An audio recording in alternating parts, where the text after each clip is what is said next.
Alors le groupe Barbier, c'est une entreprise familiale qui a été créée au milieu des années 1950 et qui est très ancrée dans son territoire puisqu'elle est implantée en Haute-Loire et l'ensemble de ses sites de production sont situés en Haute-Loire.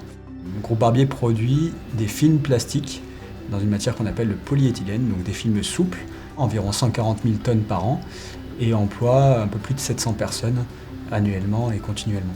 Alors l'investissement du groupe Barbier dans le recyclage, il est historique, puisque Abel Barbier a créé le premier site de recyclage au tout début des années 80. Après les 2 chocs pétroliers, le renchérissement des matières premières et les premières conséquences environnementales, on produit plus de 20 000 tonnes par an de matières recyclées, on en achète aussi à l'extérieur. Sur la stricte activité recyclage, on a une 50aine de personnes qui travaillent sur nos 2 sites. Au départ, on recyclait essentiellement nos chutes de production, puis rapidement on s'est mis à recycler des films qui avaient eu un premier usage, qui étaient collectés sur des sites industriels, de grande distribution, et puis de fil en aiguille, on est allé chercher des films qui étaient collectés dans d'autres domaines, comme par exemple le domaine de l'agriculture. On va même maintenant jusqu'à recycler les films qui sont triés par vous et moi, par les ménages, puisqu'avec l'extension des consignes de tri maintenant, avec les bouteilles de lait, les bouteilles d'eau, mais aussi des films plastiques, de plus en plus en France.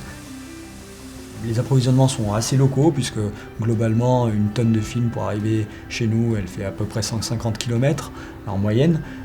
Et sur la partie ménagère c'est pareil, on va travailler avec les centres de tri qui sont plutôt situés localement dans la région Auvergne-Rhône-Alpes.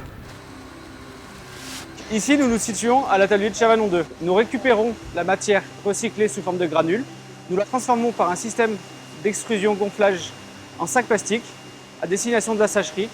Ces sacs sont 100% recyclés, 100% recyclables. La matière plastique polyéthylène peut se recycler indéfiniment, comme le verre. Cela dépend de la collecte et du recyclage. Si ces 2 étapes sont bien faites, alors on peut recycler indéfiniment le polyéthylène. La part des matières recyclées dans les fabrications du groupe représente quasiment 20% de la production. Cette quantité augmente d'année en année, car c'est un axe de développement important de la part du groupe. Ce dispositif de recyclage des films, il est évidemment reproductible, il existe d'ailleurs en Europe et il a vocation à se développer parce que les filières de collecte des films se développent, sont de plus en plus performantes et donc on a des volumes de films à recycler qui sont de plus en plus importants. Ici, l'économie circulaire, elle est très visible puisqu'on voit la fabrication de films neufs qui part sur le marché, qui revient ici sous forme de déchets, qui passe sur nos lignes de recyclage, qui ressort sous forme de granulés, qui retourne dans nos process d'extrusion de films et qui repart sous forme d'un nouveau produit sur le marché. Donc on voit très bien cette boucle de l'économie circulaire dans laquelle le déchet devient une ressource.